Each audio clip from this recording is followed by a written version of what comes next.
This is most likely nothing, okay? I just thought it was so fascinating that she got a ring made out of it. Kelly Osbourne. So, one of my theories is, it's a working theory, is that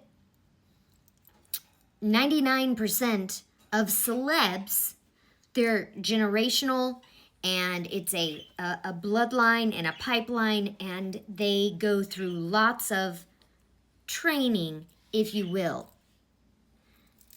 It is also known as something else. Starts with an MK.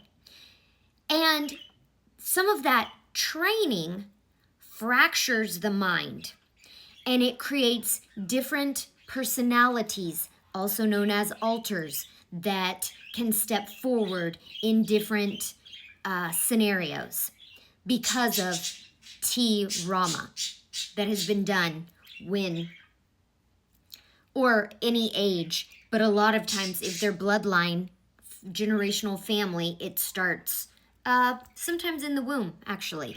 And that includes hormones of the opposite gender being pumped through.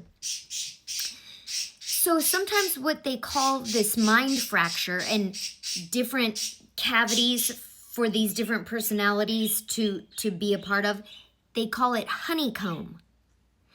And now I was just scrolling as I do on the TikTok, and I see a person that's a jeweler or into jewelry, and he was able to see Kelly Osbourne's ring.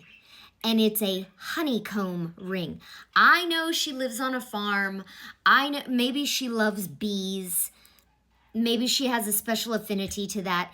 But it is kind of interesting because they do call the brain a honeycomb for these types of individuals. There aren't many rings that stun me. Someone recently showed me Kelly Osbourne's engagement ring. What tripped me out about it was this honeycomb setting around the center stone. There's no sign of beads or tool marks or anything. Around the brain. I immediately thought the only way they could do this by having this actually set underneath, put a honeycomb lattice over it to make it look like that. That's how I would have done it. I was pretty sure that's how it was done. He just continues talking about the ring.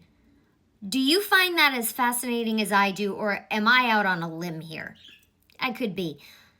But man, sometimes their symbolism is put out in public without them even realizing it, and then it's left up to us to catch it and be like, oh, that's like her brain, maybe, perhaps.